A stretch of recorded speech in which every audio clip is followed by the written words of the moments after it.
Yeah. Hey. Hey. Well, yeah. Goonies never say die. You know what time it is. We got horror suspense.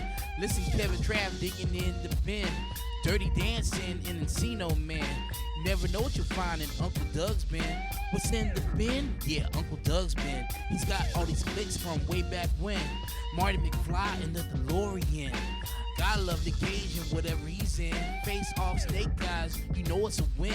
What's in the bin? Yeah, Uncle Doug's bin. What's in the bin? Yeah, Uncle Doug's bin. What's in the bin? Yeah, Uncle Doug's bin. What's in the bin? Yeah, let's begin. Welcome to Uncle Doug's DVD Bin, the podcast where we take your favorite movies, give you some facts, tell you the plot, and there might even be a few jokes along the way. I'm your host, Kevin. And I'm your host, Travis. And I'm your guest host, Amy. What is it? Hi! Travis, I don't like change. What's happening right now? There's a lady here. Clean up. Oh, no. Quick, let me get my tuxedo t-shirt. Amy, how are you? Welcome, Amy. Yeah. Thank you. I'm excited to be here. And no tuxedo shirt required. Oh, Amy, you're the best. I don't care what Trav says about you all the time. Yeah, but keep on the tuxedo pants, please. Okay, yeah, that's fair. That's fair. Amy, thank you so much for being on the show with us to talk about the movie Ghost. But before we get there, why don't you talk about yourself? Oh, that is my most favorite thing to talk about is myself. Thank you so much for asking. Okay, so I am, you may not know this, but I'm in an improv troupe with you two fine folks. Wait, what? I know. It's very exciting, and we've been doing that for quite a long time now. And I also teach improv periodically to Holland students and others, to college students. And I'm the mother of 3 fantastic kiddos. And also I run a Donate What You Can cafe and community arts venue. You know, I said tell us what you do, but probably you should have just told us what you don't do, because it sounds like you do everything awesome. I do not drive a Jeep. Yeah. I do, but it's a Jeep Renegade, so I don't like Jeep people don't accept me as one of their own. Jeep Renegade? I do, but it's not a Jeep. It's not Wrangler. I don't get to hang out with the Wrangler kids. They're the ones that are really cool. They've got like a special wave and everything. Mm-hmm. Oh, I have Wrangler jeans. Is that helpful? Not for Jeep people, but I was gonna say I feel like no is the answer not. there. Yeah. I mean, I also have Wrangler jeans, and I think we could come up with a special wave just for Wrangler jeans. I think that'd be awesome. We shall do it. The next time we're together, it shall be our only mission to come up with a secret wave that excludes Travis. You know what? I don't know that I trust Travis's factoids about himself anymore, because just last night, all 3 of us were together, and we were playing that game where you tell a truth about yourself, and if it's true for someone else, they put a finger down. Trav was just making up junk, wasn't he, Amy? I didn't notice, but I trust you to know. Oh my goodness. Yeah, he felt so bad about it this morning. He woke up with just all this anxiety and had to unburden himself. It was like an atonement therapy session I had with him. Yeah, for some reason I said in a last minute ditch effort to come up with a something, I was like, I've only moved twice. Not true. So many times I've moved. No, I've moved like 100 times. I don't know why I said that. I just wanted to get something out there. I was like, let's move on. And then everyone looked around like, no, I've definitely moved more than twice. And I was like, yeah, me too, but it's too late. But it's too late. I can't go back now. Yeah. What was with the low ball? You only moved twice? You could have went higher, or just even a rough estimate of how many times you moved? I don't know why that popped in my head. I haven't thought about moving. I've lived in the same house for almost 10 years. I don't even think about it anymore. I don't know what happened. I don't know. I panicked. Trav, my brother, you are a mystery wrapped in an enigma. When I think I've got you pegged, when I think I've got you figured out, you just throw something else in there, and it just shatters my whole idea of what a Travis is. Me too. I keep me guessing. Do you think I meant to say that? I questioned it all night. I was like, who said that? Why did I say that? Yeah, I know, right? So, Amy, Now, when Trav and I tell people about Uncle Doug, I'm going to be honest, they call into question, obviously, I've already called into question his credibility, but my credibility as well, because Uncle Doug sounds like the kind of person who walked out of a legend and became a part of our lives. Like, he sounds more myth than man. And so I'm hoping, because you also know Uncle Doug, that you can lend a little credibility to this otherwise just completely unbelievable, ridiculously stupid podcast, and tell the folks, tell the listeners about maybe the first time you met Uncle Doug, or maybe just some information about him so people don't think we're completely insane. Well, I'll tell you, Kevin, I'm offer you a story. Oh, but I love stories, and it is true, and I would stake my reputation on that. Would stake my reputation on that. Said clear as a bell because meant clear as a bell. So I have known Uncle Doug for a really long time.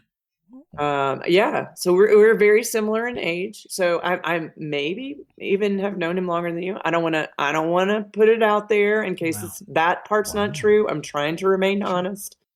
But we were actually on a competitive roller skating team together at the end of our junior high careers. So what? A competitive roller skating? Competitive roller skating team. Yeah. So Uncle Doug joined just before I did. I joined kind of a gangly lady myself, more gangly, more awkward even then. Wait, you were in a gang too? Not what I said.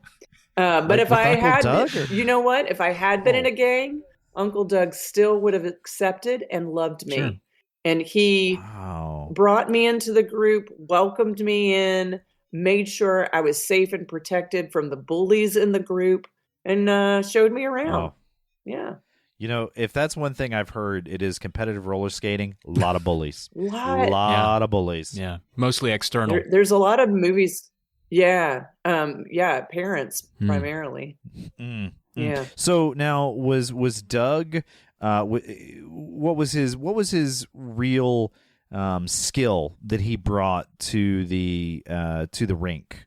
Like, what was he really exceptional about in the world of competitive roller skating? Yeah, you wouldn't know it to look at him now, but he was an incredible twirler. He was really good at those tight spins where you like put your arms out and then draw them in. Wow. I could sort of believe that a little bit because he does some things now that also seem to defy physics.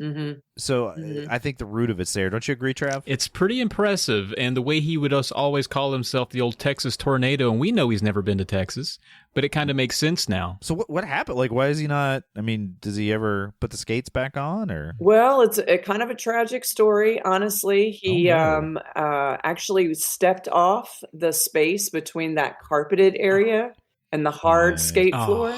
Just hit that floor the wrong angle, twisted his knee, and that kind of ended his career. Wow. And that's why they put those signs up now that tell you not to do that. Do not do that. He's an example for us all. Gosh dang. He has one of those large wood console televisions still, and there was a pair of roller skates on top of that television, and I asked him, I was like, Uncle Doug, I didn't know you roller skated. And then he just stared out the window, for probably 5 minutes, and then he went in the kitchen to get a cup of coffee. And it, hearing all this kind of explains it. Yeah, it was a wistful time. I thought those were his roller skates from the Army, the way he would act when you brought him up, but I guess not. Yeah, well, that roller skating rink was his Vietnam. The more you know. My goodness. Wow. Jeez. Yeah, no kidding. Well, I do also know, now, Uncle Doug, as we've established, loves Patrick Swayze. Okay? His absolute, if Shane is his favorite movie, Patrick Swayze is his favorite actor. And he actually, every single August 18th. Why is that remarkable, you ask? Because that's Patrick Swayze's birthday. Every year on Patrick Swayze's birthday, he watches Ghost so that he can pretend that Swayze is still with us. Wow. In spirit. Dude. Yeah. I can't believe I know. That's incredible. Just like thinking about It's beautiful. You know. It's freaking beautiful. I hear that even a member of the Uncle Doug family has a birthday on August 18th. Is that right, Trav? That's right. Theme songwriter Harvest Black also born that same day. What an incredible day for people to be born. The best. You know what? If it wasn't for August 18th, we wouldn't have this podcast because A, amazing theme. B, we started this podcast with Patrick Swayze. Yeah, literally over 20% of our episodes have Patrick Swayze in it. Wow. Like if we didn't have August 18th, Amy would just be just talking to herself in her house right now. Like, we wouldn't even be there. Would she, or would she be talking to ghosts? ooh. My God. Well, speaking of ghosts, that was a good transition, right? Did you know that Ghosts' release date was on July 30th, 1990? All right. It was directed by Jerry Zucker, written by Bruce Joel Rubin, and it stars, of course, we've talked about it. We've harped about it. Patrick Swayze, Demi Moore, and Whoopi Goldberg. I can't tell if you're saying it Demi Moore and Whoopi Goldberg weird on purpose, or if that's how they're pronounced. No, I was just trying. Yeah. Well, I was trying to be fancy. Like I was trying to like. have I be been a little wrong bit this whole fancier time? with the way I said it was. But okay. Nope. Just trying to be. Was it not working? No, it was. It worked so well. I felt talked down to. Oh, wow. What about Amy? What do you think? Is it Demi Moore or Demi Moore? Demi. It's Demi, right? Demi Moore. Oh, I mean, to me, it's Demi. See what I did there? It was dumb. It was really dumb. I've been calling her Demi Moore like an idiot. Ugh. I thought got a she lot to made learn. that good canned stew. I thought that was her, but I guess not. Now, Trav, one of the things that you do for us is you go out there and you bring back that 6 degrees of Texas Chainsaw Massacre goodness that connects the last movie we covered, which in this case is Crocodile Dundee, to the movie we are currently covering, which is Ghost, via actors, performers, so on and so forth. But I've got you one better, Trav. Yeah. I'm actually gonna. I'm not gonna steal your thunder. You're still gonna do it. But I just want to let you know that originally one of the first actors to be picked or considered for the role of Sam Wheat in Ghost was Amy. Paul Hogan. It was Paul Hogan. It was going to be a totally wacky ghost movie. Burr, burr, burr. Yeah. Wow. And Paul Hogan Dang. said, "I don't know, this doesn't seem funny enough." So he went and made Almost an Angel, which was also not very funny. It was terrible. It was really bad. His So mistake. he should have stuck around for Ghost. Yeah. A ghost either way, though. Ghost either way. That's right. Interesting. Okay, yeah, I did not know that. So I guess my 6 degrees could have been shorter if we're going to use hypotheticals. But here's a T-ball off the old tee. The easiest one I could find was that Paul Hogan was, of course, in Crocodile Dundee 2. Yeah, he's in his own sequel with Stephen Root, who is in this movie as one of the police in Ghost. He's a detective that Demi Moore. Oh my God, that's right, he is. Yeah, and Stephen Root, obviously Stapler guy. He's not really a household name, but he should be. Stapler guy from Office Space. He's Bill from King of the Hill. Just a lovely man, Stephen Root. I got it now. Yeah, my stapler. Yeah, That's my stapler. Good Stephen Root. But you didn't just settle for the softball, did you? I mean, you got something better than that, don't you, Trav? Of course. Yeah, and then now there are a ton. I tried to find something really interesting because there's just a ton of 3-way connections, and I was like, what's something that's kind of cool? Well, a character in this movie that we watched this year, Ghost, that I found very intriguing was just the angry-ass subway ghost. Yeah, it's great. Yes, played by Vincent Schiavelli. And he was in a little movie called Playroom, which I have not seen, but to make the connection, he was in Playroom with Christopher McDonald. And if you don't know that name, just think Shooter McGavin from Happy Gilmore, right? Who was in Dutch, a movie I love. I watched that a lot as a kid. It's got Ed O'Neill in it about him being a stepdad to an unruly young man, which was directed by Peter Feynman, who directed Crocodile Dundee. So, Kevin, you wanted hard mode, you got hard mode. You had to dip into director land to get there. Amy, I don't know. We normally do actors here. Should we accept a director? I'm so amazed and flabbergasted right now. I say absolutely accept. Yeah, and I wrote nothing else down, so we're going to have to deal with it, Kevin. Yeah. Okay, that's fair. I just, you know what? I can't compete with it. I got to admit, You did a good job, Trav. Thanks. Thanks. Your Google Appreciate finger never ceases to please me. Amaze me. I use more than one, but thank you. Thank you. It's terrific. So another thing that I love that you do, besides that sly come hither stare and that the way the side of your mouth crinkles when you think you've got a good funny joke that you're about to tell. Oh, I love that.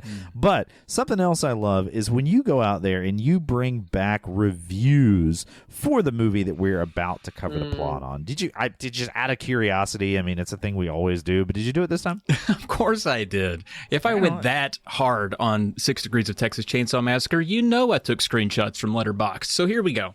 In our preview review section, again, these are people that reviewed the movie, didn't give away anything in the plot, because we get to enjoy the plot in a minute. But we got people who love it here. We got a 5-star from a one Matt Goldberg. He watched it about a year ago. He says, this film is excellent. It has it all. Romance, comedy, horror, supernatural thrills, grief drama. It shouldn't work at all, and it totally does. From the co-director of Airplane, no less. It's crazy that the pottery scene overshadows the rest of the movie, when the rest of the movie is also amazing. It's weird to say people are sleeping on Ghost when it was nominated for Best Picture and it was the highest grossing film of 1990, but in the 32 years since, people are kind of sleeping on Ghosts. So what do you think about what Matt said there? You think people are sleeping on Ghosts? I mean, if you're sleeping on Ghosts, it would at least be uncomfortable, wouldn't it? Huh? Yeah.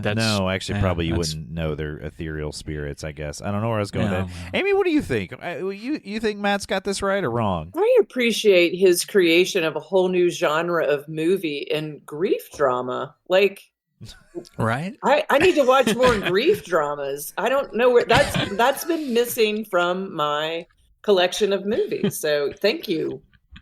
Maybe it was just a typo. Maybe he was thinking Greek dramas. Like Perhaps. Maybe he was like, oh, this is a parable for Oedipus or something. It's possible. Or no, what was the Medusa. Greek drama? Yeah, Medusa. No, the one where she's trying to bury her father and they won't let her. Santeria. Arca Santeria. Oh my God, that is one of my favorite Greek dramas. Amy, I'm so glad that you brought your literary mind to this humble and just we're so dumb. We're so dumb here. You really are. Hey, Trav, what about that next review? You got anything good for us, or are you just going to leave us hanging all day? Boy, do I. Now, we have people who are a meh on it, so we're coming in hot with the 3 stars from Donahue's nephew, I believe, Tim Donahue. This comes in February of 2021. He says, somehow this movie would be worse if it was better. Does that make any sense? Does that make any sense, folks? Yes. Yeah. Mm-hmm. I mean, I feel like there are a lot of movies that fall into that category. Like, if it was just a better made movie, you'd just be like, meh, whatever. But, like, because it's as bad as it is, or because it's got some schlock and some cheese, it's all the better for it. You think the cheesiness of it makes it more memorable than it would be otherwise? Well, think about like every Trauma movie, like Toxic Avenger, all of those movies are so good because they're kind of bad. Like that's what makes them so enjoyable, or maybe I'm just making excuses for the fact that every piece of art I've ever created is a giant piece of crap. I don't know, but I want to be on team a little cheesy. Yeah, I get it. Well, we'll see about that. But people who were low on it, because there's always detractors. We got a 1.5 star, which is a very specific low rating to give something. 1.5 stars. This comes from Action Painting, odd name, from December of 2021. They say, what an odd movie. It starts like a horror movie, then it becomes a reverse crime drama. The performances are bad except Whoopi. The effects are terrible. I'm mostly upset that ghosts cast shadows. Okay, I see a lot of outrage on Amy's face right now. Amy, you take it. You go. Yeah, okay. First of all, let me just hit the last thing first. The ghosts don't cast shadows. The ghosts are shadows, okay? Oh, yeah. Yeah. Okay. And second of all, off. That's a great movie. This is the perfect movie. No further comments, Your Honor.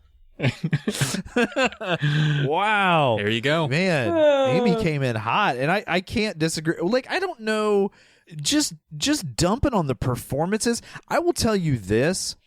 and I don't know, I mean, this isn't the end all be all of every performance, but Demi Moore's ability to cry, like just beautiful, like big old watery tears and just be in the moment is so good. Like, how do you say that's not a good? And Patrick Swayze, you got to let me tell you this. Patrick Swayze, you think of him like Roadhouse, right? He comes in this movie, he is very authentic and like really delivers the lines as earnestly as he is capable of.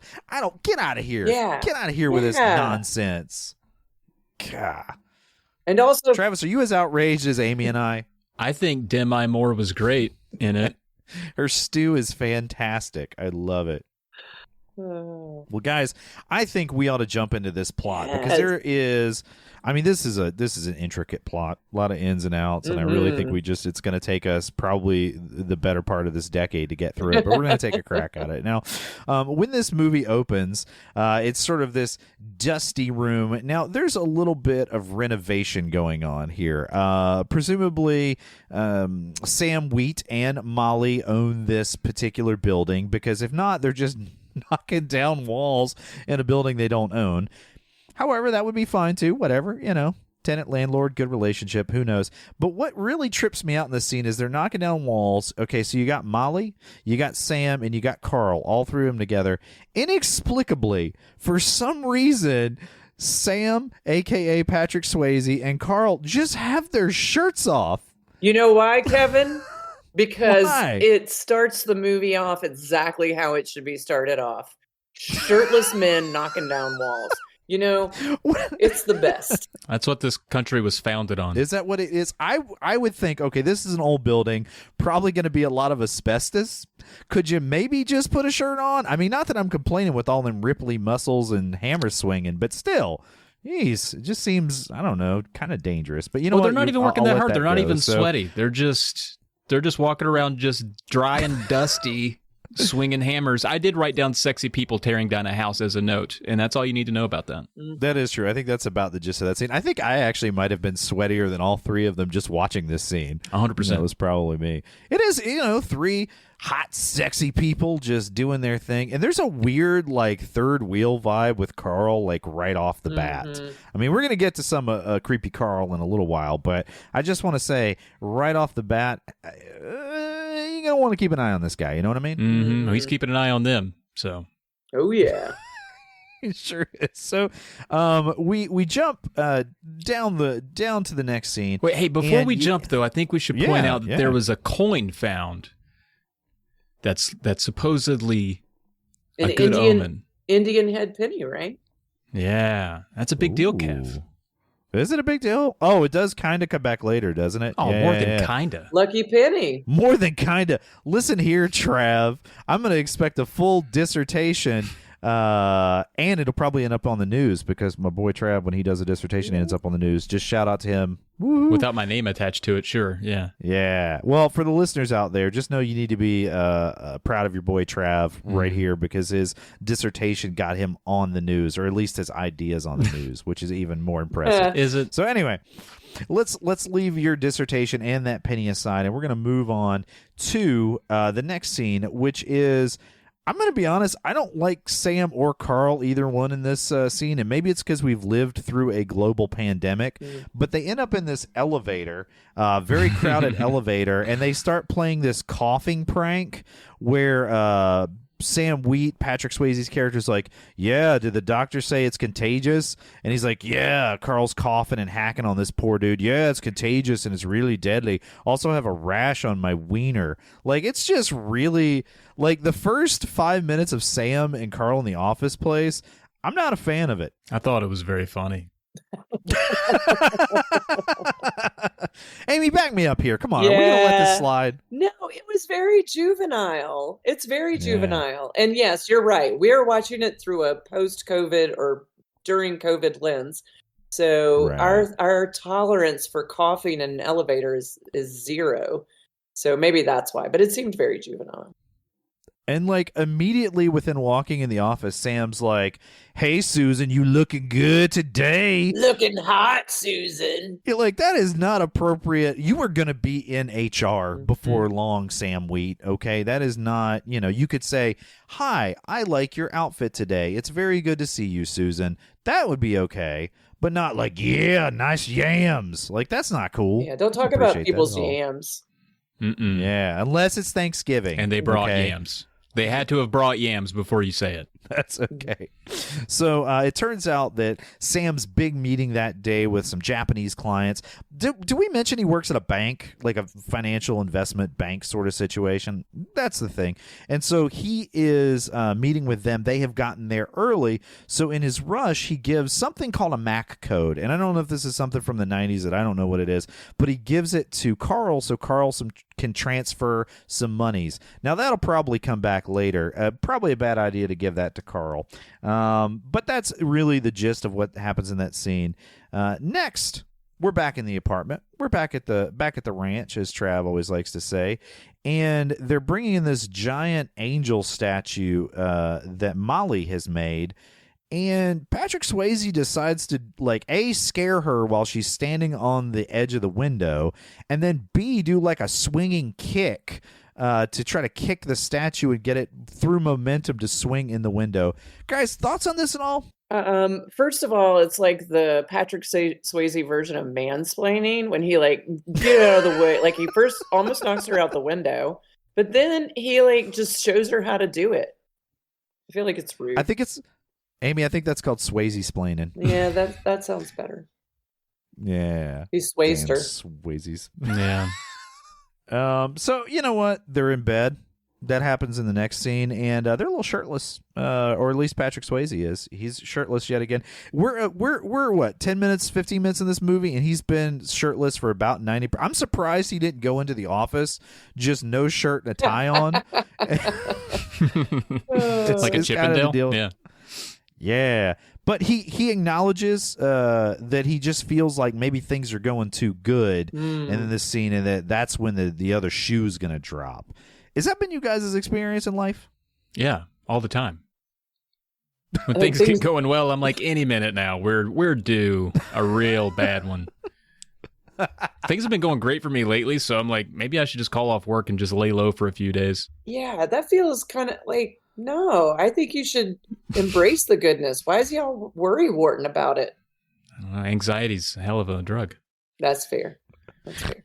Yeah, if you could have just told him, Sam, enjoy the good times because it's about to get rough. Yeah. But speaking of good times, guys, I think you know what scenes. It's like it's not like you're dead or anything, Sam. Chill out. Wow, that would be really ironic dialogue. You should, Trav, if you wrote a movie, I'd produce it. Like, Sam, gun to your head. Are you really that sad? Oh. Maybe a little bit. Now, speaking of the good times, very next scene. This is probably the iconic scene from the movie. This is it. This is as far as most teenage boys got. And several teenage girls as well.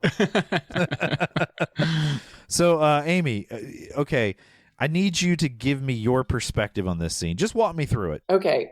So I'm going to tell you my perspective as a grown-ass woman, which is not the same as I felt when I first watched it.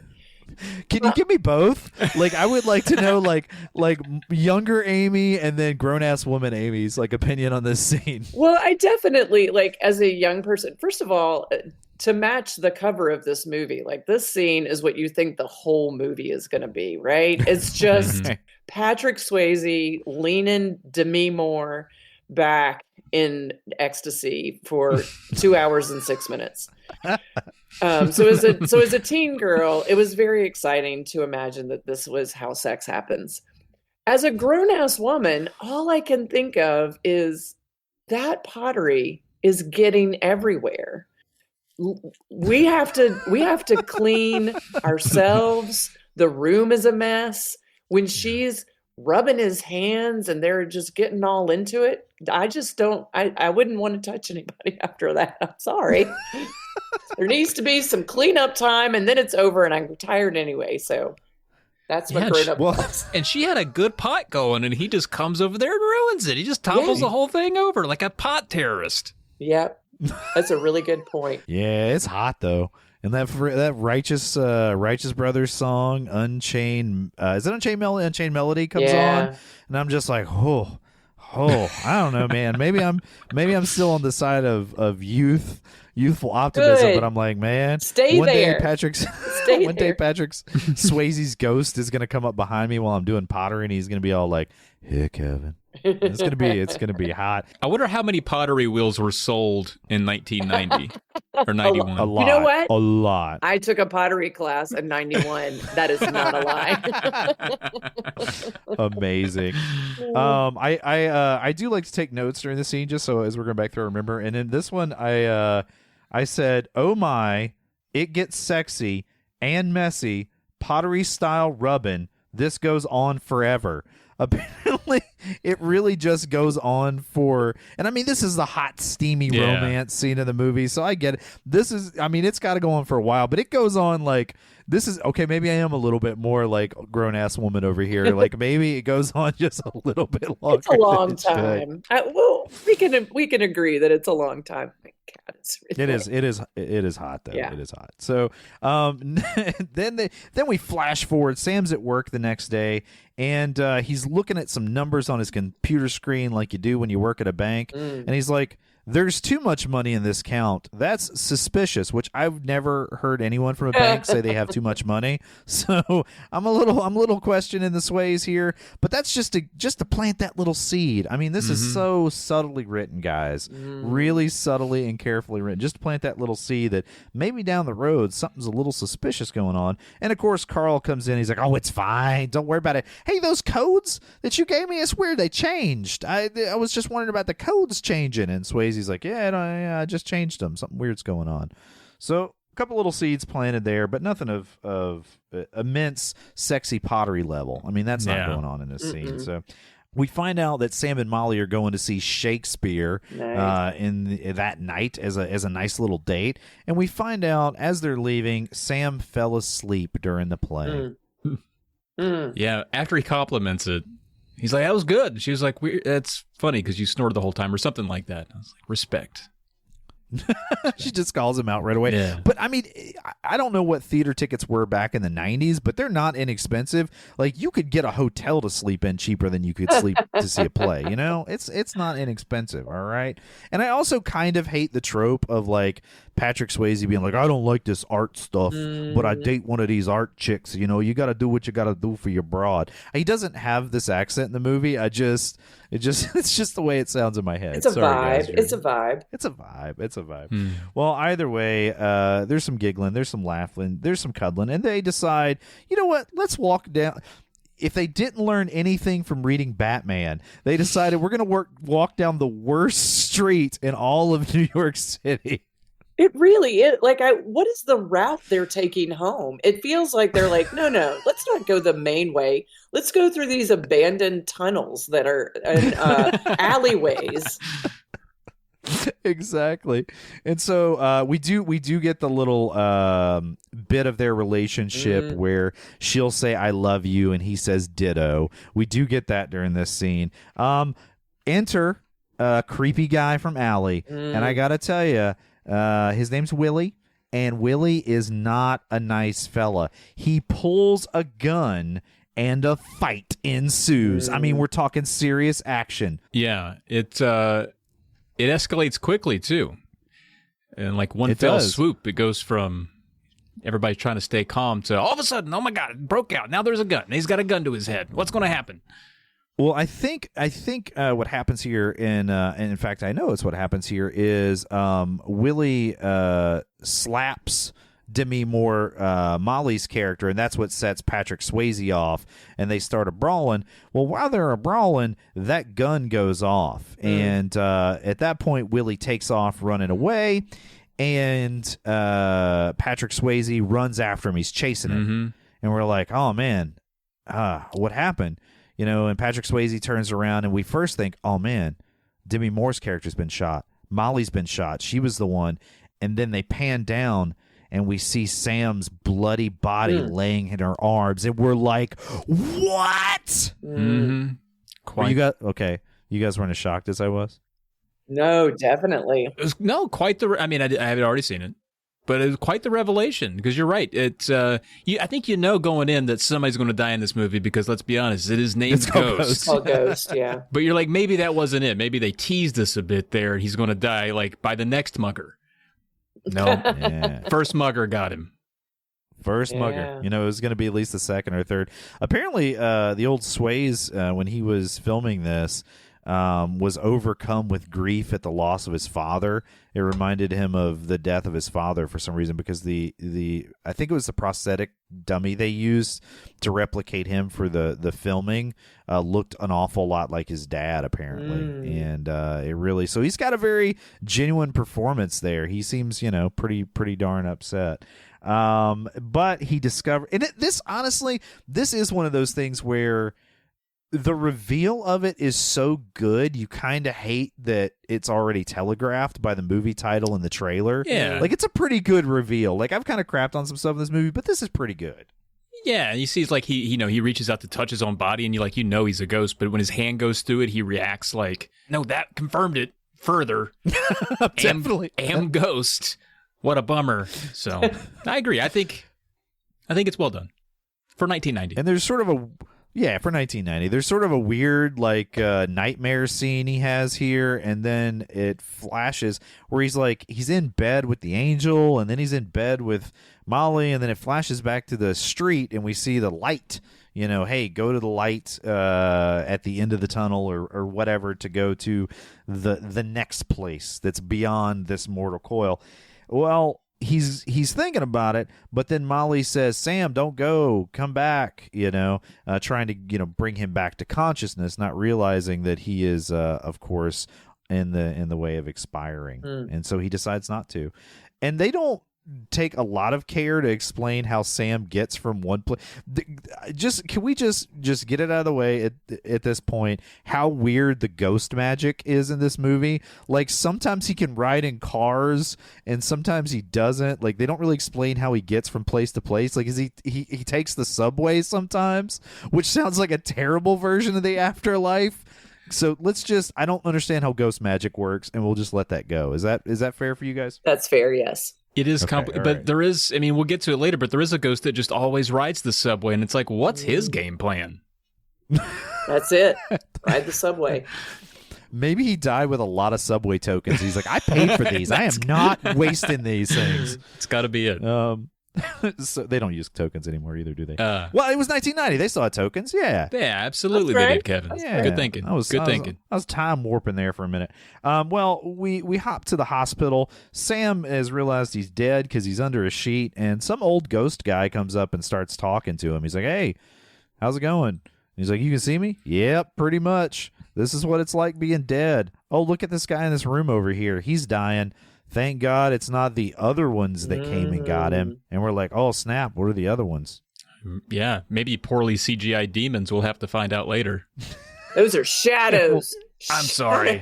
I'm so sorry. Yeah, Trav. A jerk. Foot and mouth. So, I guess that's the gist. We just discover he's dead. Well, we jump ahead to Carl and Molly are back in essentially Sam and Molly's apartment, and they're going through stuff from Sam's. Oh, there's a funeral scene in here. What'd you guys think of the funeral scene? Go to your own funeral. See people cry over your body. That's what I thought. That would be what I would do. And then I would go haunt people that should have been there. Yeah, bastards. That's what I was wondering. Like, you don't really get any, like, he's more just still stupefied for being dead, but you don't get any reaction of, like, whether he's like, oh, look at all the people that came to my funeral, or if he's, like, disappointed, or what's going on there. And it's another good point about the ghost magic where this, like, obviously the ghosts are, like, in this in-between world where they're just still on Earth and they haven't gone to the light or to the dark, but apparently in the graveyard, people are still wandering around lost near their own graves. Just gallivanting around. Dressed smartly, I might add. I mean, if you're, that's another thing too, man. If you're going to be dead and a ghost, like, dress comfortably, you know, because you're going to be in those clothes for a long time. You don't want those, like, they're kind of tight, but they look good pants. No. You know, you don't want those. You don't want those. This is why I wear yoga pants all the time, just in case.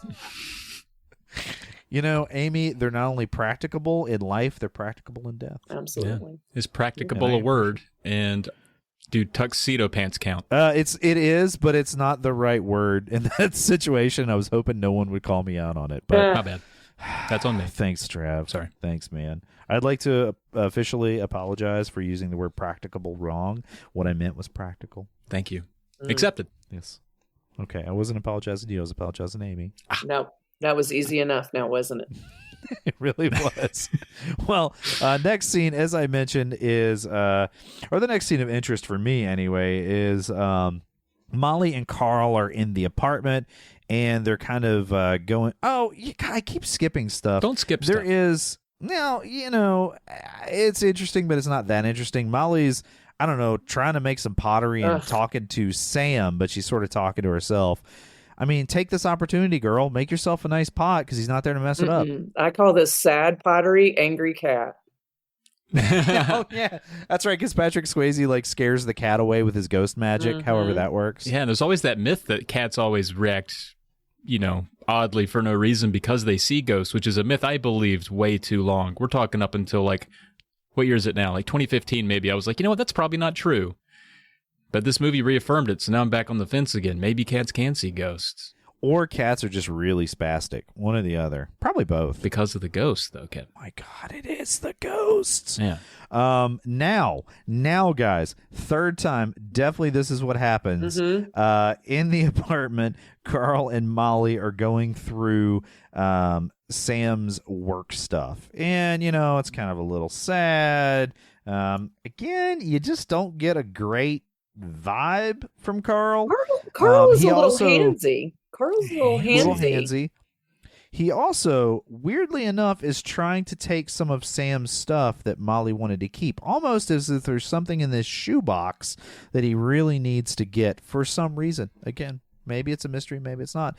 Now, Carl gets a little pushy. He's trying to get her to just, hey, you got to get out of here. You got to go for a walk. And she gives him a little whack right across the cheek. Ooh. Yeah. Which is something I bet Sam wished he could do, but part of the ghost logic that I think is fair to point out now is that Sam can't touch anything except maybe ride a subway car with his feet. Like, I don't know how his feet works. Like, his feet can... Again, it's weird, but he can't hit people, he can't move things, he walks through doors, but just know that if he could hit Carl, he might have there. Maybe. He's not super suspicious of Carl at this point, No. but he's like, oh man, come on. My body ain't even cold yet. And you trying to like hold her hand and whatnot. That's messed up. It might be cold, but yeah. Yeah, it's lukewarm. Yeah. My hand's like lukewarm and less rigor mortis than normal at this point. Okay. And that says something. Well, Molly eventually says, hey, I'm sorry I slapped you. I'm, obviously upset. My fiance husband, is he fiance husband? They're boyfriend? neither, right? Because that's part of the thing. She wants, just before he gets dead, she says, I want to talk about marriage. And he's all like, what? You never talked about that before. Oh, so oh my God, they're paramours. I love the word paramour. I don't think That so. makes I me- think they're just having a relationship with No. each other.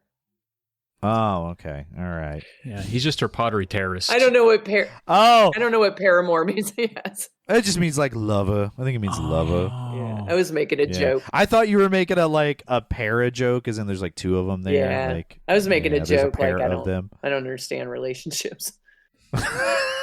I mean, to be fair, Trav and I do a podcast. We don't understand relationships either. Like 95% of the people that do podcasts don't understand relationships, especially people that do relationship podcasts. I'm in.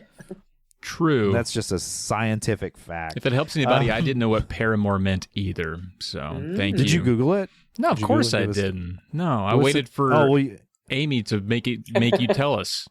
okay, so I don't know that I'm right. I hope I used the word right. So Trav, what I want you to do is I'm gonna tell people what happens in this next scene, and you Google it, and you can correct me if I'm wrong, which is your favorite thing to do, or I get to be right, which is my favorite thing to do. So we'll see where this lands. Okay. Now, what happens in the next scene is the guy that killed Sam. His name's Willie. He breaks into the apartment, but weird. Doesn't he have a key? Oh, that's strange. Oh, yeah. He 'Cause got it from Sam's wallet. Stole it, yeah. Yeah. And so he breaks in, and Sam's like, oh, dang, this is bad. This guy murdered me. What do I do? And so Creepy Willie is like watching Molly change her clothes. And we don't know exactly what his intentions are, but we know they're not good. And so Sam scares the cat. Hero of the movie, this cat flies across the room and gives Willie a slash to the face, and Willie takes off running out of the apartment. So no harm comes to Molly, and Sam discovers, yes, in fact, this cat can actually see me. Now, Trav, what does paramour mean? A lover, especially the illicit partner of a married person. Ooh. Well, I guess that's not exactly right, but pretty close. I mean, I got the lover part right. Yeah. Yeah, you got some of a definition right, but that's not getting it right, Kevin. But that cat scene was hilarious. Yeah, it was. Yeah, got it him. was. So Sam decides to follow the guy that murders him, so he jumps through the door, I guess for reasons. He just leaps through it rather than just stepping through the door, which he realizes he can, walk through things. And as he is following the murderer, well, this is where he runs into the subway ghost. Mm-hmm. My guy, Vincent Schiavelli, I believe is how you pronounce that name. I've seen this guy in movies before, and he always terrified me. He was in a lot of movies in the 90s just as a creepy guy, typically is how he would get credited. And man, I love him here. He's a great mean-ass ghost. Mm-hmm. He looks like the kind of guy that would just own a whole subway car and not let anybody in it. He is well cast, as they say. Mm-hmm. He was. Now, Trav, what does he do during his fight? He literally goes right after Sam, and they get in a brawl because Subway Ghost doesn't want Sam on the subway car. What does he do that's notable? He touches stuff. Can ghosts touch stuff? Because, Patrick Swayze's already been like, okay, you can see me and you're mad at me and you're throwing me around. So you're a ghost.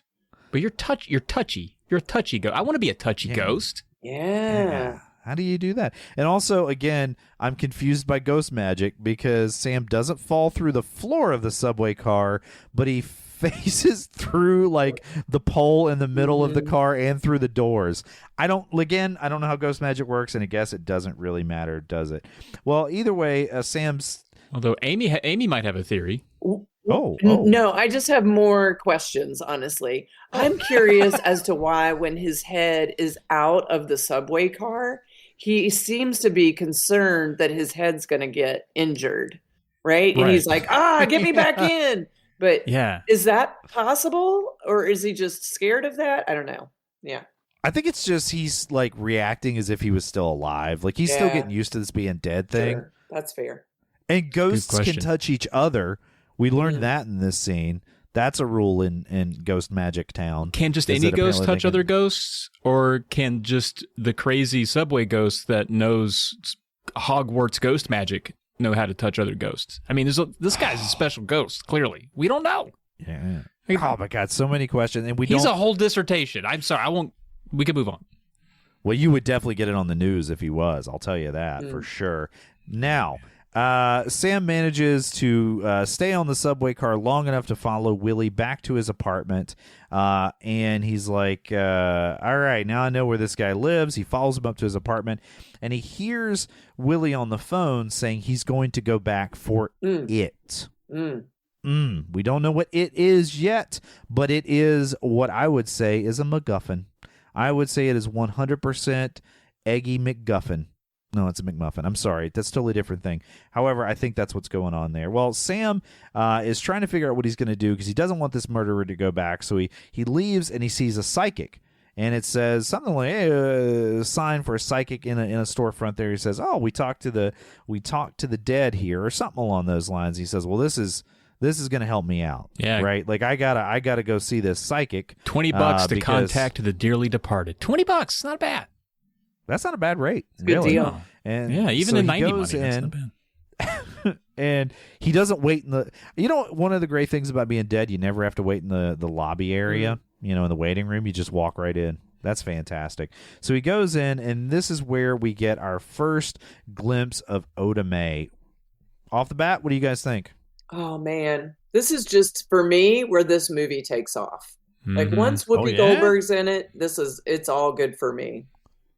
It immediately clicks over to comedy for the next little bit. Like the movie takes itself way less serious, which is why I think a lot of our reviewers were very genre fluid with referring to this one. They're like, what is it comedy? Is it horror? Because so far it's been romance, sad, and now it's hilarious. And grief drama. Now it's Sister Act, the prequel.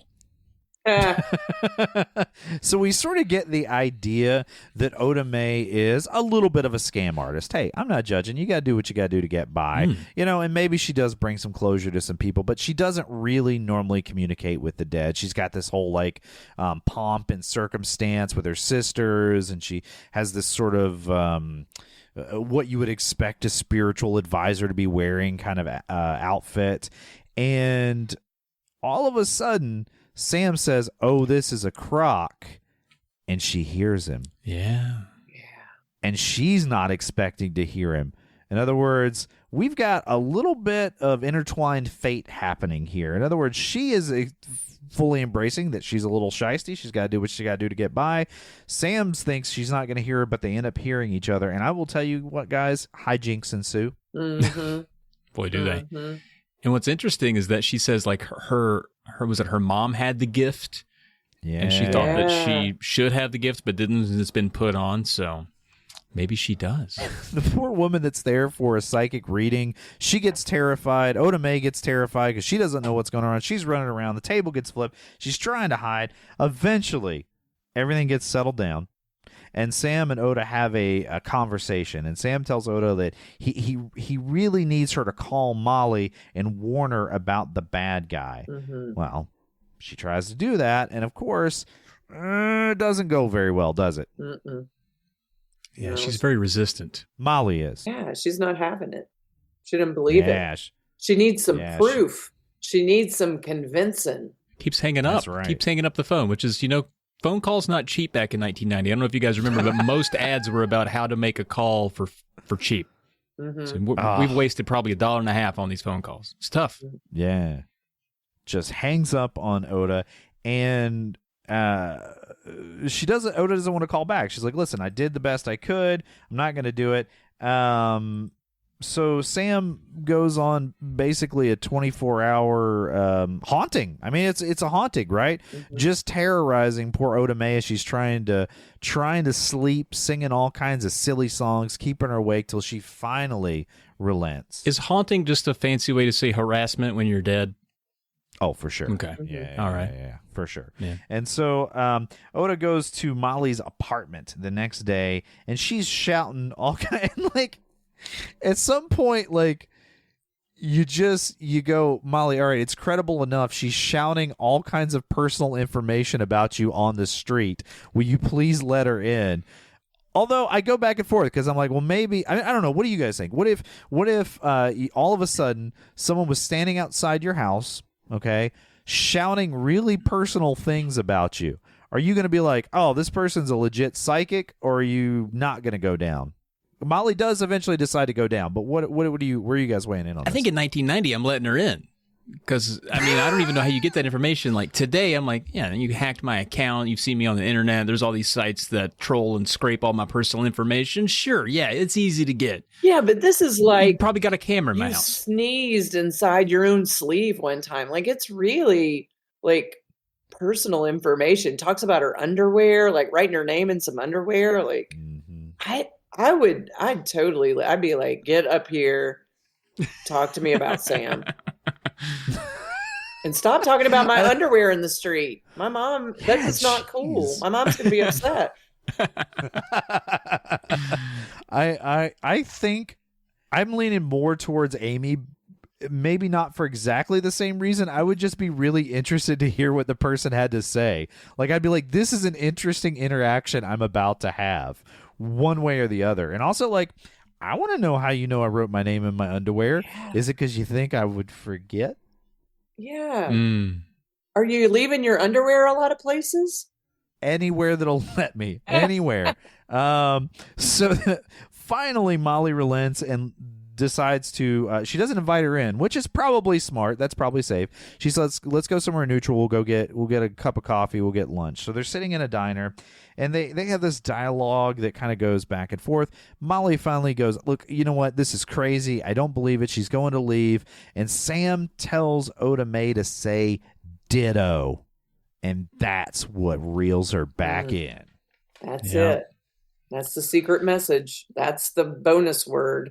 Which is somehow as good as I love you, but is an awful thing to say to someone that tells you they love you. Yeah. Yeah, and you know, now that I'm thinking about the dialogue there, it went like Sam says, tell her I love her. Oda Mae says, Sam says he loves you. She says, Molly says, he would never say that. And he goes, oh, tell her ditto. Mm-hmm. And she's like, ditto, I'm not saying ditto, I'm not. And then that's when she... However, I'm just gonna put out here that like that whole scene didn't have to happen. Like they didn't have to go somewhere else. It could have just happened in the street, and we could have moved on with the movie. I feel like that would have probably been a better decision. Could have saved a whole 2 minutes. You're right. Yeah. And another location fee they had to pay. I mean, come on. Yeah. Let's get together. Although they more than made their money back on this. So essentially, Molly eventually believes Oda Mae and heads up to the apartment to have a conversation. I really liked this scene. This is like where and I'll talk about it later, but I think some of the comedy doesn't land as well for me later in the movie because it's so unbelievable that they would continue to get away with this scam. But the comedy here and the banter back and forth and the chemistry between Whoopi Goldberg and Patrick Swayze is really good here. It's really funny.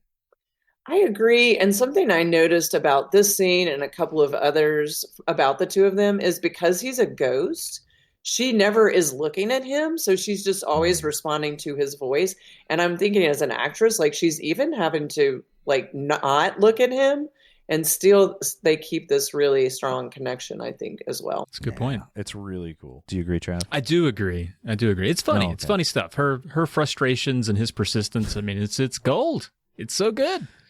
You had a furrowed brow there, so I was a little worried that like maybe I was saying something that you're like, I thought their connection was terrible. I just had an itchy itchy collarbone all of a sudden. Was like, why on earth? That was all that was. I'm sorry. Oh, yeah. Okay, all right. Scratching this. Maybe it's a ghost talking to you. That's what I fear. Well, they have this like really kind of witty back and forth banter where Sam eventually has to apologize. This is where the danger is revealed to Molly. Essentially, Sam says, "Hey, tell Molly that she's in danger. That this guy's coming back." And Willie, that is right. Willie. Yeah, Willie. Yeah. Which pretty good setup. Adds a little tension. Mm-hmm. I think a little tension there. And so Molly tries to tell Carl what's going on. And Molly tells Carl, all this info she has about this Willie character. Carl plays devil's advocate really enthusiastically, which made me suspicious. I don't know about you guys. Yeah. Yeah. A lot of suspicion there. Shark in the water, man. But you know what, Carl? He says, I'll go check it out. I'll go check out this Willie guy, and I'll let you know what I find. So he heads on over to Willie's apartment because Oda Mae did give the address. The big reveal here is, of course, Sam follows. Somehow he rides in Carl's Mustang. Again, ghost magic, doesn't matter. So they arrive, they go in, and the big reveal is his best friend Carl was in it with Willie to kill Sam the whole time. Bam, bam, bam. Very, very disappointed in you, Carl. I'm very disappointed in you.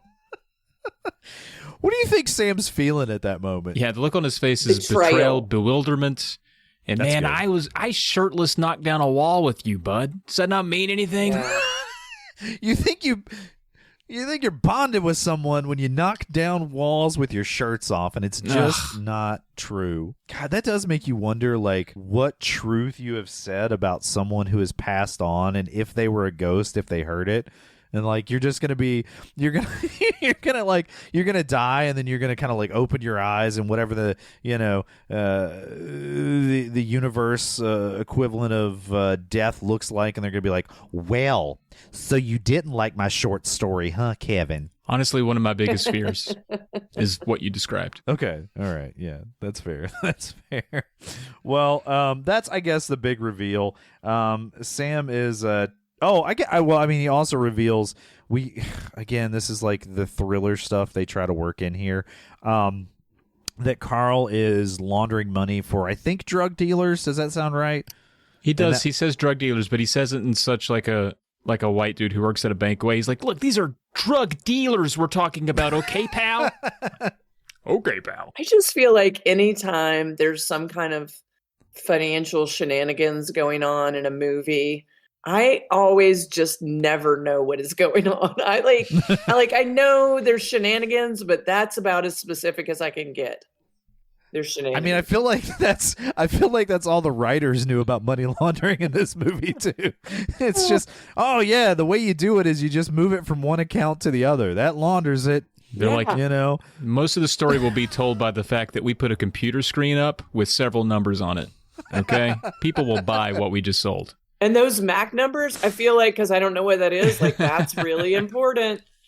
Yeah, it is. I mean, what I'm assuming it is like Sam's authorization code to move funds around is what I'm assuming it is. But you know what? I don't know banking, and I don't know 1990s hackers technology. I just don't. It's not my wheelhouse. Well, what I do know is that Molly goes to the police station again, trying to get someone to check out this fella Willie, and all the cops think she is absolutely crazy. And they go, and he's like, well, I'll tell you what, I will research this Willie character. He comes back and says Willie doesn't have a record. I call BS on that. There is no way that this guy who straight up does murder for hire doesn't have any kind of record. Also, I didn't want to spoiler this earlier. Another thing that really bothered me is like Willie's like the worst murder for hire assassin. He takes no effort to cover his face. Like he just doesn't care. Like what was his plan? Yeah, and the actual murder kind of came off as an accident anyway. Plus they were in like a murder alley. I mean, I don't want to blame the victim here, but they walked into murder alley, and then no one should have been surprised that there was a murder guy there. I 100% agree with that. Well, the cops didn't find anything on Willie, but they did find a file on Oda Mae for her trickster schemes. Scams and trickster schemes and what's it called? Graft? One of those things? It's grift. Yeah. I think it's graft. It's both together. Yeah. That's where you have a business a shady one where you put people's skin back on different places. You're a grift grafter. Mm-hmm. You cut it off and put it back on. Yeah, that too. Well, while she's at the police station, Carl, who has gotten the key, breaks in. And also, Molly, if the guy got into your apartment and it doesn't look like he forced his way in, maybe change your locks. Okay, sorry. A lot of stuff here. A lot of things to unpack. She's grief-stricken. I can't blame her that much. It's fine. Anyway, Carl gets in. He finds those MAC codes he's been looking for. Guess what? They were in the shoebox he wanted to steal earlier. Ha-ha! Very, very clever. And he sets up an illegal account and does shenanigans. Now, very important is he attaches a name to that account, and that name is Rita Miller. Guys, that's going to come back later. Mm-hmm. Yeah. Other thing that's really important, Sam sees and hears everything Carl's up to, because he's like ghost suspicious now, and he's got no social mores about like just stalking whoever he wants. To be fair, Carl's a murderer. He's a murderer. That's fine, but still interesting.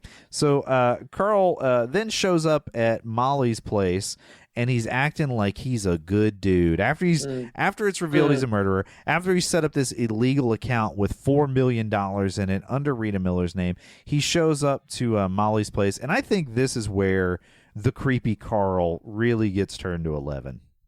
Yeah, he gets dressed like they're going to tear down more walls, and she's like, they're already torn down. Put your shirt back on. He's like, no, it's just warm in here, and I can't breathe with my tie on. Oh, I just dumped a whole cup of tea all over my shirt.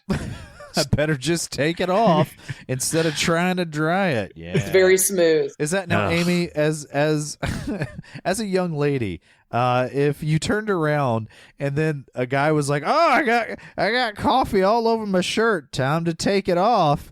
Like, what's your reaction there? I think as a young lady, I was an idiot, so I would have been like, "Oh my God, let's get that shirt off, and you can put on my tube top in the meantime." But knowing the end of the movie is really helpful. I know that he's not a nice guy, and he's not that clumsy. He's just dumb. This is his sleazeball scene. He gets he gets his shirt off, and Molly is obviously like really distraught and devastated, and he's basically trying to like seduce her. It's this is an uncomfortable scene. Mm-hmm. It's very, very gross.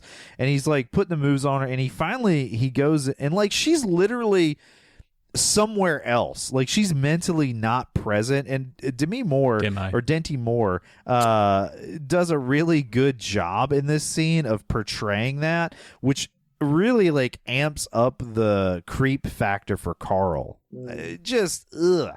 Yeah. I can't say enough. Meanwhile, Sam's ghost just over there in the recliner having to take it because he's like, I can't even touch stuff. I don't even know how I'm touching this recliner. Oh my God, that's so bad. Like that's so bad. Like the guy that like you thought was your best friend that murdered you is putting moves on your girl, and you just gotta watch it. That's Shakespearean. Okay, he should have stayed awake during Shakespeare, so he would have known what to do in this situation. Oh, good call, Kevin. Well, what he does do is my favorite scene in the whole movie when he builds up enough rage to leap, knowing nothing can happen. Leap. Somehow the wind off of him or something knocks a picture off in the floor. And he's like, what? Can I touch stuff? And then he goes ape it on a plant.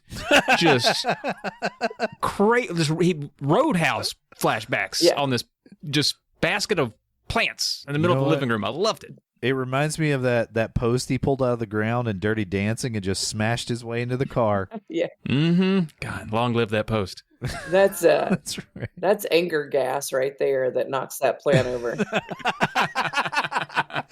Oh man, I thought that was after I had all those Brussels sprouts the other night. I thought that was anger gas, but I guess it wasn't.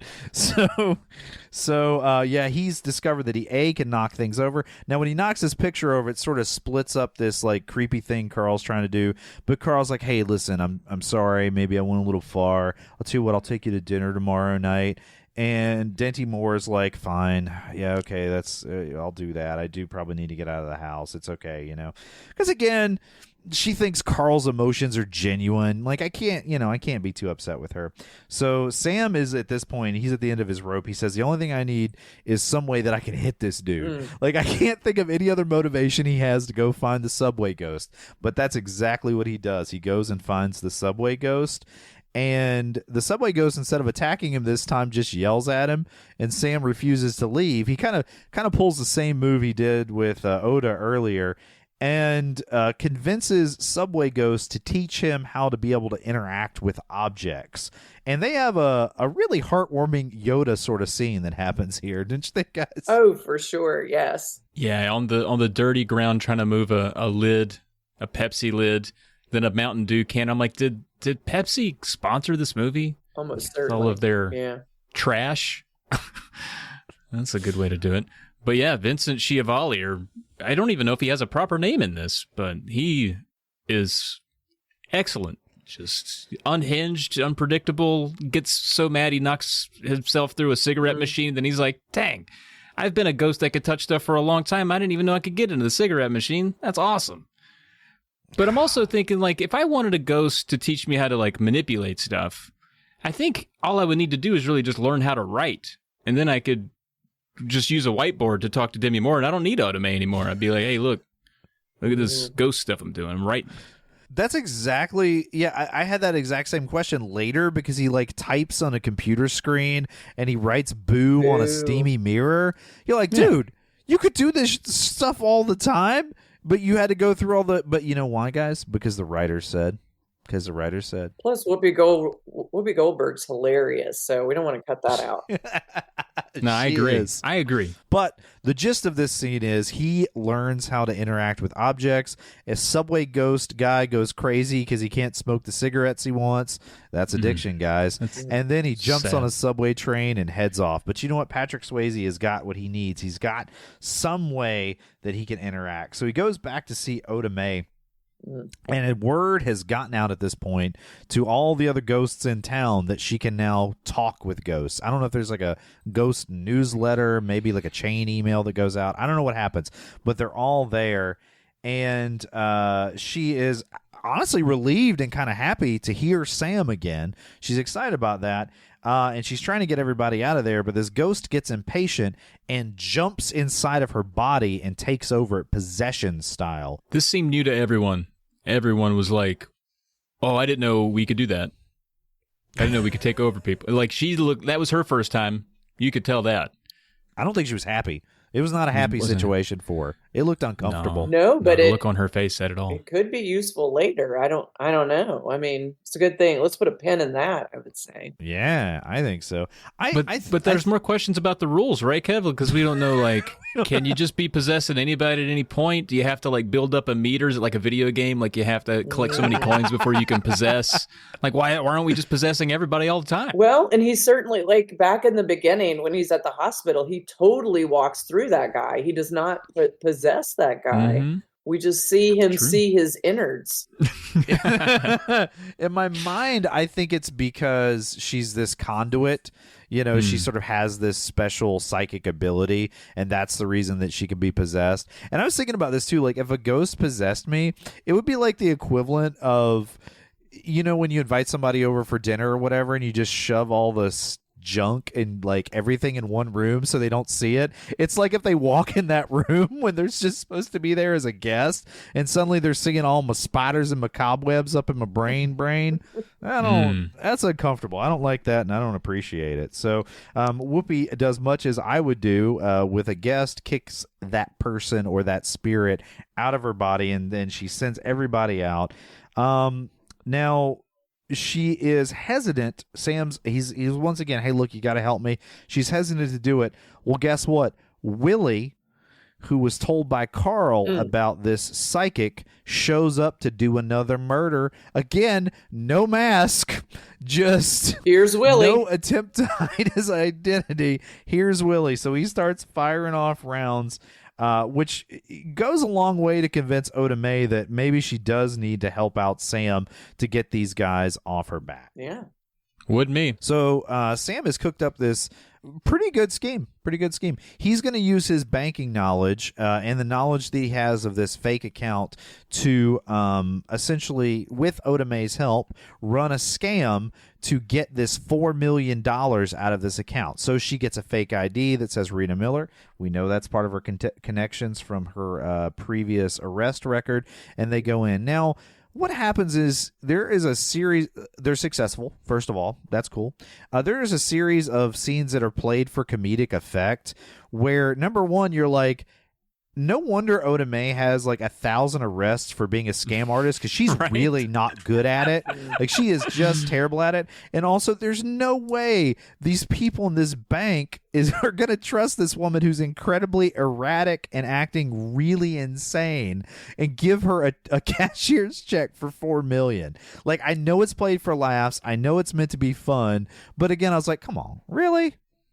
Yeah. Right, because we have the advantage of seeing Patrick Swayze. They can't see him. It makes no sense. Yeah. Exactly. She's very often just talking to herself and then like, I signed the wrong name. Red flag. Huge red flag. If you work at a bank and someone just says that out loud, like, wait a minute. The last name maybe you had a recent name change, but your first name? Yeah, that's weird. You got off on the wrong, and then she signs the wrong name at one point. You're like, come on. Just get out of here. But you know what? It is fun. It's fun to watch. Whoopi Goldberg gets a fart/gas joke in here. Obviously, from just 5 minutes ago. I'm a big fan of those. So I do appreciate that happens. Oh, you like them here, but you don't like them on the elevator, huh? No, that wasn't a fart joke. That was a coughing joke. Oh, well, it was still a juvenile. Okay, what? Yeah, that was a rash joke. Yeah. Oh, we don't do rash jokes. I'm sorry. Okay. Yeah, no, we just on this podcast, we are a classic podcast. Okay, We do gas, no fart rash. jokes. Yeah, gas, no rash. You got it, Trav. New But, T-shirt. yeah, we need that. Absolutely. Maybe bumper stickers. Oh, and a mug. Could I get a mug? Yes. It says gas, no rash. Yeah, Yeah, absolutely. my birthday's Yes! coming up, so Ooh. That's good. just think about it. Well, they're successful. However, Molly shows up and sees Whoopi there, or Whoopi's character, Oda Mae, and thinks it's weird. She asks someone about it, afraid that she's running a scam, and he says, no, it doesn't have anything to do with Sam, so I guess it wasn't a scam. So she just says, you know what, not my business. I'm just gonna go on about my day to meet Carl. Well, Carl never meets her for that dinner because all that money has gone out of the account, and he is having a panic attack. Love to see it, though. That was great. I like to see that guy a little worried. That was Yeah. cool. Yeah. You know who also like to see it? Sam, because Carl is in that office alone, just desperately pecking at the computer screen, trying to figure out where his $4 million went. And Sam is straight up ghost pranking him. He's like moving stuff around. He types on the screen. He calls him a murderer. He does all kinds of stuff. Ooh, I did miss one little great bit where Sam makes Oda, or doesn't make her because he can't, because he doesn't have corporeal form, but convinces her to give away the $4 million to charity. I thought that was pretty cool. Yeah. That's I a good know, scene. which is why I was like, is this a prequel to Sister Act? Does this come back where she jumps into the fold? Because it is a Catholic charity. That is correct. Yeah. Trav, you really want to make this a Sister Act prequel, don't I want you? this to be at least in the same universe. Say this is the Sister Act cinematic universe. I think that's fine. I'm with you. I would be more in on that than the Marvel movies. Like if there was a Sister Act, like it doesn't matter how many. I love those movies. They're so good. They are really good, man. So yeah, Carl, he gets ghost pranked by Sam. He is at this point in a state of absolute like neuroses, paranoia, and he shows up at Molly's place. And he's asking again about the Sam ghost situation that he heard about earlier. And she lets slip. Is this about Oda Mae being at the bank? And all of a sudden, all the little tinglies start going off in Carl's head. And he also gets nauseous for some reason and asks Molly, this is a convenient reason for Molly to leave the room, get him something for his nausea. Now, Sam starts ghost pranking him again here, and I'm gonna have to go with Sam on this. This person who has already murdered you is in a highly agitated state, incredibly paranoid. Why are you pushing him to the absolute edge if he's in the apartment with the love of your life? Could you explain that to me? No, I cannot. I had the same thoughts you did, Kev. I was like, pump the brakes. You can only touch stuff sometimes. Not a confident skill you've got. You're not really going to be able to play good defense here. Your offense is great. We're going to need to hold back a little bit right now. Yeah, simmer down, Whoa. Sam. Simmer down, Sam. I think that also should be a t-shirt. Another thing that happens, and also very, very crucial, is, of course, Carl has been pushed to the edge. So he says, hey, Sam's ghost that I now believe in and I know is here, if you don't somehow get my money back, I'm going to kill Molly at 11 o'clock tonight. What? Like, what? Like every evil genius, he put a time on it. You got to know when the murder's going to happen. Otherwise, what are you doing? You can't know. just the fact that he believed this ghost could somehow go out and get the money back too. I don't know why that's funny to me, but it's really funny. Carl doesn't know the ghost laws either.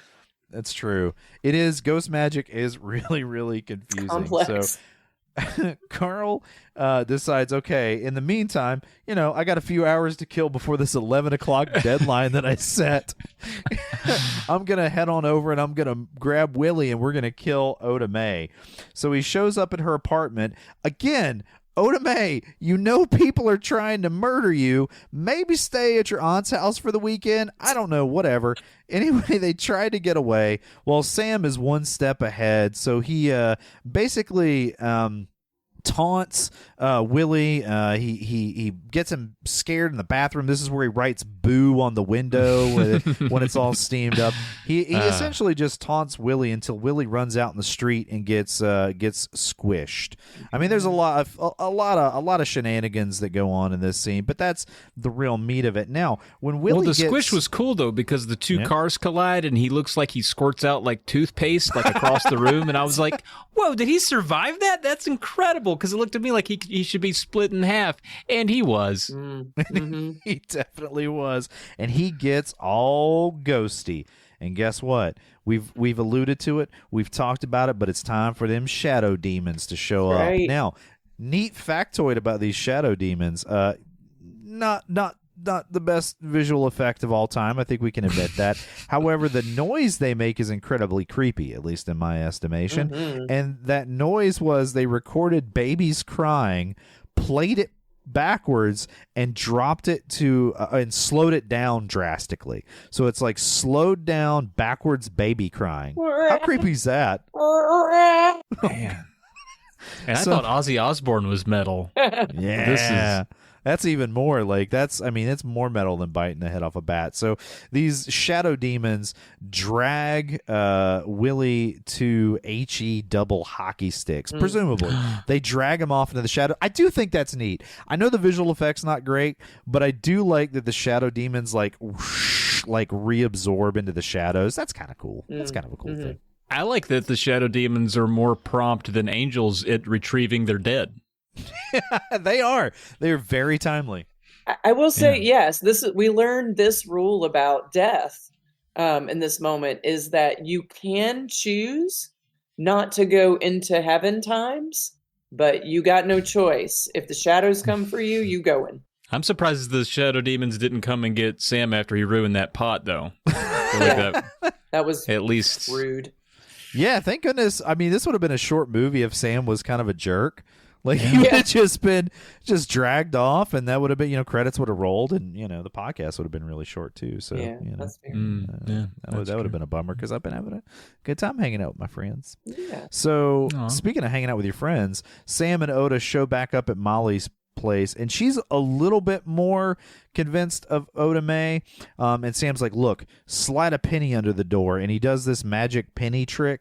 It's ghost magic, where he somehow picks this penny up and makes it float through the air to Demi Moore, and she's like, well, her name's Molly, but let's face it, it's Dinty Moore, and she is 100% convinced that Sam is there. Again, cries on command like nobody's business. It's beautiful. Gives her the penny for good luck. Call back to the very beginning of the movie, Kev, that you almost just went right past. The good omen coin that we found in the wall. You weren't even going to address it. And here, a great opportunity. He just wrote boo not 5 minutes ago in a mirror. Didn't need to do the penny thing. Could have just picked up pen and piece of paper and been like, yo, Sam here. Look at me right. Also, in the moment. Oda Mae is forced to come up with even more, like, you're wearing the shirt that filled a margarita. Like, haven't we been through it? Like, all of that should just be proven by now. But now she's got to jump through more hoops. You know what, Amy? I think I'm leaning more and more towards Team Oda Mae. I think you've hit the nail on the head here. I think you're absolutely right. Well, eventually, all of that gets set aside. Molly and Oda Mae bond, and Molly calls the police and says, hey, this Carl guy is coming back. Well, in the meantime, because you got to fill a little bit of time, Whoopi Goldberg says, you know what, Sam? You could jump inside my body and hug your lady one last time. It happens. I mean, that's exactly what happens. Sam's like, sweet. And so there's a little hand holding. There was a neat little absolute bit of silence, and then the swell of Unchained Melody comes back here. Man, it gets you. It gets me. Yeah. Gets me in the feels. They're making a bit of a whoopie pie, am I right? Yeah, they are. You know what does kind of, I don't know if it bothers me or not. I get in some ways why they did it, but like it's, instead of it being like Whoopi Goldberg, I mean, you want to see Sam and Molly together again. I get wanting that reward or like that feeling, but also he's in Whoopi's body and suddenly she just like turns into Sam. It doesn't, it's kind of weird. I agree. There's a people that wants to see Whoopi Goldberg do this thing. Yes. Yes. But they can't show the making whoopee. It would have been rated R. Was it already? It was already rated R. Dang. Was it? There went Yeah, that I joke. guess it was. There went that joke. No, that's okay. I appreciated it, though. I mean, Thanks. No, thanks. You just wedged it in there. That's fine. I'm sorry. You know what? Maybe does she have her eyes closed? Yes. The whole scene? Okay, I so think maybe it's so. in her mind's eye. Okay. Mhm. Maybe that makes a little bit more sense. Either way, they get that one nice moment. Now, one thing that we learned earlier, when a ghost jumps into a living person, when they get expelled or kicked out, they're very weak. They're diminished. They don't have as much, magic juice as they originally did. Well, of course, Carl shows up. Boom. Swayze's character gets kicked out of Otome, and now we've got a chase scene on. And they're trying to get away from Carl. He's got a gun. He has got homicide on his mind. He shoots the door open. Not exactly sure, again, what he's trying to accomplish here. He's looking for Molly. He doesn't know Otome's there yet.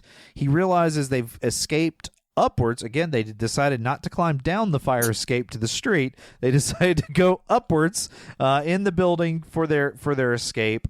They end up in this full circle. We're back in the space that they were half naked hammering in earlier, and not in the fun way. Literally, they were doing renovations. So they climb up. Otome and Molly climb up a ladder. They're trying to get away, and Carl is chasing them. They pull the ladder up, and then he's chasing them, trying to grab them on the exposed floor beams. Again, shout out to their agility here. They don't miss a single step across these floor beams. I don't know about you guys. In the dark, scared for my life, I would have probably fallen through and died. And Yes. ended the movie early, for sure. I would have tripped over something, just the first floorboard that came, just the flat floorboard. I would have been on my face. So I would have fell off the fire escape. Those are terrifying. Yeah, I don't do well with heights either. So they eventually make it to the roof access, but Carl has gotten smart. He's pushed a box over, and he's grabbed Otome's leg, and he pulls her to the ground, and he puts a gun on her. And then Molly jumps on his back. He gives Carl hits her in the face. I think he elbows her in the face maybe, and she falls down. And of course, Carl is menacing, threatening in his full psychotic mode here. Sam saves the day, comes back with a little bit of ghost magic. Now, not before Carl shows his real true colors and tries to take Molly as a hostage. But you know what Sam does? He ghost magics that gun right out of his hand. Boom. Right? So when we needed it. Yeah. Right and you when we made a needed good point earlier. Why would he go to Molly's apartment? Did he expect Otome to be there? Because what can Molly give him? Otome's the one has the money, right? Yeah. Other than he just wanted to make good on his threat of murder earlier. That's true. He said a date. It's 11:00. I mean, was he going to be a liar on top of everything else? He just decided, he's like, you know what? I've crossed too many bridges. I'm keeping my word this time. I'm going to do a murder. I follow through on this promise. Well, that's exactly what he does. And him and Sam have this one-sided fight because he obviously can't hit Sam. And this idiot, for some reason, swings a big, I don't know, it's like a rope and pulley or a block and tackle kind of situation at a ghost. I get he's panicking, fine. He smashes the window, and then he just lays there as a giant shard stabs him in the stomach. And the rope takes another go, too. It's like the first time it breaks the window and he sees it, and then it goes all the way back and then swings back forward. I mean, couldn't have telegraphed his own suicide better. And he didn't move. And I don't want to hate on the guy. Well, I guess I can. He's a murderer. Yeah, go ahead. He comes out as a ghost, and he's like, Sam, it's you, Sam. You were just trying to murder everyone, and suddenly you're glad to see your buddy. What are you expecting? Well, I'll tell you what he should have expected. Oh, yeah. Well, what he should have expected was for those ghost demons to show up. Now, I don't want to criticize the actor that played Carl. this movie because I think he does a very good job. And in fact, apparently he got a lot of hate from just random people on the street who don't realize how movies work for playing the bad guy in this movie. I thought he played a really good bad guy, so that adds up. He did, man. Fair. But his facial expressions as he's being pulled off by the shadow demons is absolutely hysterical. It's a little it's a little Who Framed Roger Rabbit. Yes. That's exactly where I was going to go, Amy. I was going to be like, it crossed into Looney Tunes territory for sure. So he gets dragged off, and Sam goes over to check on Oda Mae and Molly, who are kind of like hugging and crouching in the corner. He says, "Are you guys okay?" All of a sudden, Molly can hear him. Oh, and we know some emotional stuff's about to happen because the light starts coming out of the sky. You know, Sam has completed whatever he needed to complete here on Earth, and Molly can now see him. My first thought was that she somehow died. I was like, did she freaking die when I wasn't paying attention? Oh, and now she's ghostly. I thought they slipped one past me there and did one of their ghost moves. They didn't. Now, this scene, guys, as much as I've kind of talked about some of the cheesiness and just silliness and wackiness in the movie, I'm gonna be honest, got a little choked up, a little teary in this scene. Yeah. Amy, can you, from the best of your recollection, now, is this the? Oh, well, I guess we should tell people what happens. Obviously, they've probably seen the movie, but just so we're all on the same page here, Sam is essentially saying goodbye to Molly. He says goodbye to Oda Mae. He goes back and he says, "I love you, Molly. I've always loved you." And what does she say? Ditto. Oh, ditto. That's where it got me. That's where it got me right there, the man. Best. Yeah, it really that is the gut punch of this movie is when she gets to say ditto to him, and we know what it means, and it's so beautiful, and she's just crying like she just cut a vat of onions, and it's a great moment. It's top shelf. And there's that little bit in here where she does that like breath, and I'm like, oh, you got me. You got me, Demi Moore. There is a part of me, though, that's like, I dated women who would, like, if I were dying and I told them I love them and I never told them, and then, like, I'd always said ditto, like, they would say ditto in, like, a passive-aggressive way as my spirit went away. Cool, like, man. Way to go. Yeah. Awesome. Or thanks. That happened to me one time. I was like, oh, thanks. Like, oh. You're like, dang, thanks. But he has a very moving line. He says something like, you get to take the love with you, the love that's inside, you get to take it with you, right? Very moving. And then Trav and I disagree on his last line. He says, see ya. Now, Trav, you had some gripes about this. Why don't you tell us what your gripes are? Well, my gripes are just that it apparently took Jerry Zucker and the writer months to decide what Sam's final line would be. That's the trivia with the movie. I looked it up. It's trivia. I don't know if it's real, but that's what the internet says. Months. And he's just like, see ya. I don't know. I feel like he could have done a little bit better. You know what? I disagree with you, Trav. I think it's a fantastic last thing because he's not saying goodbye. He's saying, I'll see you again. I'll see you. This isn't forever. I'll get to see you again one day. That would have been better to say than if he had said, I'll see you again. I'm going to be the third voice here to say, maybe just go ahead and say the whole thing. He's a man of brevity. He's been saying ditto for the last however many years. You can't expect him to change even in death, Amen. That's fair. And I think I like that he doesn't. I like that he doesn't spell it out for us because a lot of the rest of the movie is spelled out to us like we're dummies. Yeah. But there's something that's so endearing, and like the earnestness with which he says the line sells it for me. I think if he had been like, "See ya," I mean, yeah, okay, fine. But like later alligator, like something. What up, girl? Whoa, look at this. And he just sort of, waved his arms around. Whatever. I don't know. I liked it. But that is essentially the end of Ghost. Guys, we did it. We made it. We made it. Good recap, Kev. Yeah, nicely done. Way to go. Impressive. Oh my gosh. I don't know. I feel like all I did was complain about minor things in an otherwise pretty fun movie, sad movie, whatever it is. I don't Grief know, drama. guys. It's a grief drama with bad CGI, but it's fun. It's great. You know, there wasn't a mom amongst all of my childhood friends that didn't adore this movie. I saw the cover of this VHS tape everywhere. So just walking back, we normally don't do this. I don't know why we don't do this, but what's your favorite scene in this movie? I think the some of the early Whoopi and Swayze interactions, where there's a lot of just being baffled and confused, and she's irritated, and he's persistent. That's good comedy to me. Yeah. What about you, Amy? Yeah, I hate to piggyback, but I'm gonna have to piggyback. I think my favorite scene is the first time that Whoopi is in the apartment with Molly and is going around with Patrick Swayze. Yeah, that is a good one, man. I'm just really it's the pottery really scene, isn't it, Kev? You're just you're predictable. No, it's the last scene.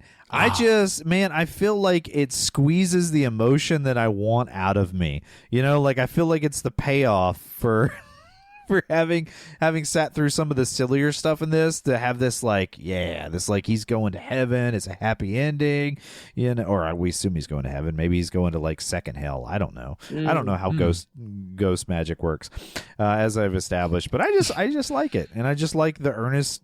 I mean, it's right on the edge of melodrama, if not just tiptoeing into the field of melodrama. But I like that. I like it, guys. It was just cheesy enough. I don't necessarily think it was overdone. I still enjoyed it. Well, we've talked enough about what we think about Ghost. What about those post-credit reviews, Trav? What do those fine folks think of this movie? Yeah, and these are pretty brief. We can get through these, but man, some of them are pretty baffling, like our first one here. A guy who loved the movie, all right? This is Norman Sam, 2 first names on him. Norman Sam, this is from 2020. He says, I never knew Sylvester Stallone had this much range. You still don't know it, sir. You do not. Norman Sam. Norman Sam. Okay, all right. Yeah, didn't really know who was in the movie. Bless his heart. People who are a little in the middle of the road, though, we got a 2.5 star from Fiona. This is from August of last year. And Fiona here says, the movie poster implies that this film is way hornier than it actually is. Alluding to Amy's point earlier. I'm in agreement here. Yeah. Okay, so if you wanted to add, let's say 20 to 25% more horniness to this movie, what do you add to this movie? Sex scene with Whoopi Goldberg. Right on. A full-on making Whoopi scene. I mean, is it like, does it involve Molly and Sam, or is it just like Whoopi's living her own life? Like, what's going on? Anything. Dealer's choice. I don't have a strong feeling about it. I mean, there's an almost Whoopi sex scene. Let's be clear, and it almost happened. So, that's pretty fun. Okay, all right, fair enough. That was a difficult question to answer, and I think you did it. I think you did it very well. Yeah, it was well done. Uncle Doug will approve. And then a 2.5 star again. This is Charlie, April of 2021. They say, so this is not a meet cute about a dead man haunting a ceramicist apartment. And they seemed mildly disappointed about that, I guess. Wait, what is a meet cute? I think it's just like a fun origin story for 2 people. Well, the meet cute is when the guy runs into the girl and she drops all her papers and then she takes off her glasses and she's like, "Oh, it's you. I've never seen you before." That's it, right? That's a meet cute. Oh my. Yeah. Oh my God. Yeah. Okay. All right. A storybook meeting of sorts. But boy, we got people who are not hot on the movie at all. We got a half star from. Wait. So it's not a meet cute. Well, I guess they met before he was dead. Sorry, I just was deconstructing her comment. I guess they did technically meet before he's dead, but come on, it's a meet cute between Sam and Oda Mae. I mean, this person had expectations and they weren't met. That's all I can tell you. Yeah, You're right. It's a shame. But we got a half star from someone named Judas Fonda. Wrap your head around that name. from way back in March of 2017. They say, this movie is about men ruining women's pottery and then embezzling money. I mean, he's not wrong. I feel like that's a home run. I mean, it's about more than that. Okay, it's about, for example, if it was just about that, would you have not had this documentary level knowledge of money laundering in the 1990s? Did you know about a MAC code? No, you didn't. Shenanigans. No, you didn't, Judas. Shenanigans. Learned all Financial about it. shenanigans. Yep. So that's all of the post-credit reviews, Kev. We're all over the board there. People are very often confused. Wow. To summarize all that, yeah. I'll tell you what, I'm not confused because I know on a budget of $22 million, that's high. I mean, that's a lot of millions, right? Ghost, which has to be the pinnacle of Swayze's bankability as a star, went on to have a worldwide box office of, I hope your socks are already off because they're getting ready to get knocked off if they're not, $505.7 million. Okay? Wow! That is many more millions than I have. Let me tell you that for sure. Now, the film was, in fact, the highest grossing movie of 1990 and is a true mashup experience as a thriller, comedy, ghost story, romance. All right? Grief drama. Though not being able to picture anyone else in the male role these days, Swayze was cast against type for this, if you remember, and apparently in the audition had everyone in the room crying. So take that typecasting. And he had me crying, okay, right at the end. All right, now this movie, even with an all-star cast and box office bank, couldn't bring home Best Picture for 1990, but it has remained a beloved thriller, comedy, ghost story, romance, grief, drama, yes, which has inspired a gender role reversed Japanese remake, which is actually pretty good if you haven't seen it, stage musical, and was the single most likely cause for the popularity of pottery classes in the early 90s. Amy, you can attest to that. Absolutely. Man, did you make any pottery on that thing? Or you No, just I spun was it a few times? I was real bad at it because the thing is, in pottery class, you just make pottery. There's no sexy time. They don't tell you that. That's not in the course description. Man, so you just were a lot of mess and no pots. You just kept like looking over your shoulder, you know, sort of hoping for the best. Yeah, nothing. Just nothing. It's disappointing. Yeah. So Trav, what about a little hint for our next movie we're covering?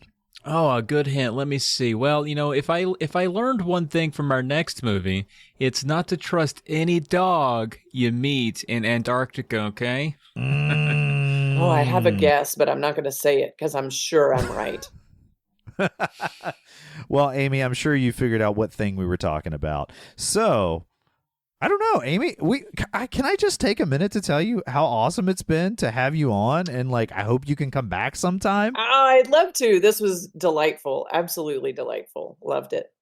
I don't know how many more Patrick Swayze movies are out there, but at least enough we could bring you back one more time. That's right. Point Break.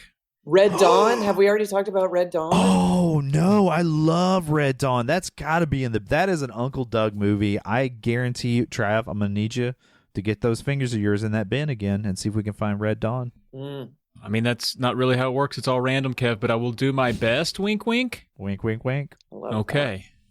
Well, for me too, Amy. Thank you for hopping on the show. Yeah. It's been quite a delight. Very fun. And folks out there, if you enjoyed this episode, you might like our other podcast. You can catch me on most other podcasts on Earth. You can find those on Polymedia Network at polymedianetwork.com. You can also find my pal Kev over here on the board gaming podcast, Blue Peg, Pink Peg. And you can catch both of us and Amy live, and Harvest Black live on stage with the Big Lick Conspiracy. We do that improv comedy. We actually have a show coming up soon that if I tell you the date, this episode will be out in the future. You'd already missed it. But we got dates. And to keep this podcast from becoming a ghost, consider supporting Polymedia on Patreon. It's patreon.com/polykill. You can find a tier that works for you there. It gives you access to this cool Discord community, lots of early episodes of things, and all kinds of cool stuff. And of course, I've got to thank the man, the myth, the legend, Harvest Black, for the heavenly theme music. And just like our Uncle Doug always says, it's amazing, Molly. The love inside you, you take it with you. See ya.